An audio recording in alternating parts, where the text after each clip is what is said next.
Beyond the Mic with Sean Dillon. We're joined on the star line by medical historian, author, and host of The Curious Life and Death of on the Smithsonian Channel. We welcome Dr. Lindsey Fitzharris. Thanks so much for having me on the show. Let's go beyond the mic. You've described yourself as a, quote, conveyor of nightmare-inducing history, unquote. Why was history so fascinating for you? Well, I'm a medical historian to be specific, and so I'm kind of out there on this mission to make sure that people don't have any romantic notions about what it was like to live in the past. Because if you're just looking at medically, it certainly wasn't a good time. And I wrote a book called The Butchering Art, which is all about Victorian surgery and all the awful things we did before anesthesia and before germ theory. When was the first time you saw a dead body, and how did that moment change your life? The first time, that's a really good question. The first time I saw a dead body was an aunt who died. So I'm from Chicago, the Midwest. At the time, embalming was really popular. I live in England now. I've held on to this Midwest accent, but I'm coming to you from England. I've lived here for 18 years. It did change my perception of death because it was at that moment when I saw the body in the coffin that I realized that this person really was gone. And so I think seeing that body is a really important experience. I was very young. I think I was about 8 years old. You've written a book on the butchering art, hosted a YouTube series, Under the Knife, and working on your second book on the father of plastic surgery.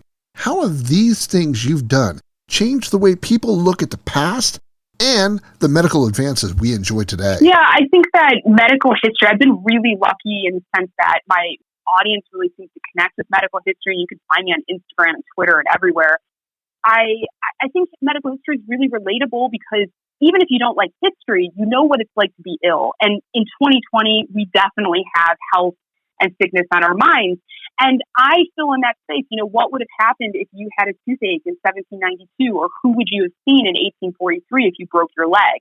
And it is kind of nightmarish, obviously, to think about the how few options people had in the past and how painful those experiences would have been for patients. But I do, as you said, I hope people realize how lucky we are as well to live in 2020. And also that what we know today isn't going to be what we know tomorrow, and that medicine is constantly advancing and we need to be open to those advances. I've got to ask, what makes cold cases with true crime and an evil twist make you smile?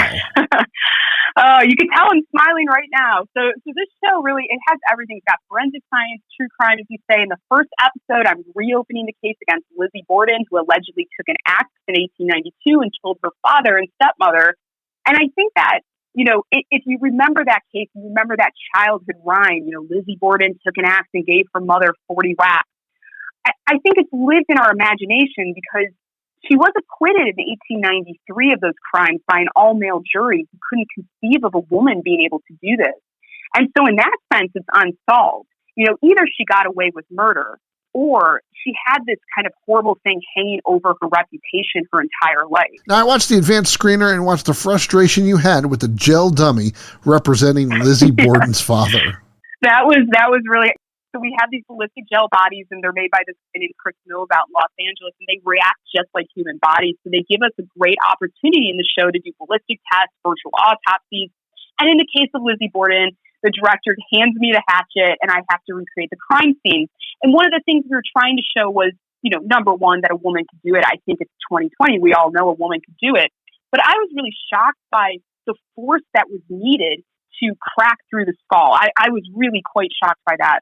And then the other thing we wanted to show was just how much blood you would be covered in if you committed that crime. Because when the police come to the scene, Lindsey Fitzharris has nothing, no blood evidence on her. So that's one of the things we were focusing on. Did she have the motive, the opportunity? And if she did it, how did she get away with it and have no forensic evidence on her? You said, quote, "I love failure. We don't talk enough about it. Failure leads to success," unquote. What failures have made you stronger?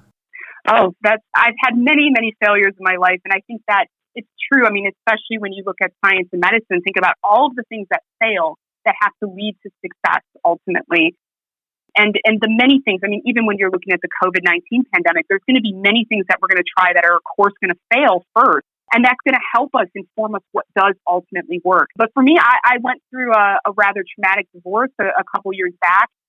I was facing deportation from the United Kingdom as a result because I was on a marriage visa.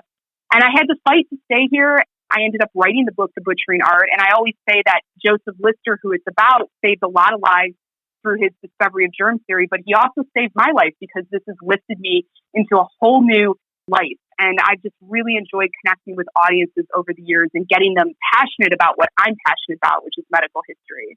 Time's running out, so it's time for the Rocky Nate. 8 random questions. Answer with the first thing that comes to your mind. All right. There is no pressure. Last present you got from a fan. A carved skull. Okay, it's obvious, but favorite bone in the body? I guess the skull as well. Number of skulls you personally own? There's at least like 4, but they're a lot of them are replicas. What was the last book you read? The last book I read is The Exorcist. Person in history that you would want to talk to for just 5 minutes? I would have to say Joseph Lister, who I wrote the book about. When do you start decorating for Halloween? Well, Halloween's not as big in the UK, but I start decorating October 1st. I know it's like picking a favorite child, but what was your favorite of the 6 episodes of this series? Oh, that's really a good question. I think Harry Houdini. I love that Houdini was someone who fascinated us in life, and he continues to fascinate us in his death. So I hope people will really enjoy that episode. So tell me more about this book you're writing on the father of plastic surgery. Yes, and the next book is about this guy named Harold Gillies, who's the father of plastic surgery, and he was helping rebuild soldiers' faces during the First World War. It's an incredible story. These men were horribly disfigured, and Gillies had no precedence. Like there was no one doing this kind of work, and he figured out how to piece these faces back together and really give them back their identities. I always say that World War I was a war where losing your limb made you a hero, but losing your face made you a monster. It's an incredible, moving story. I hope people will enjoy it when it comes out. Now, rumor is you're teaming up with your new husband on a children's book. Is it a children's book?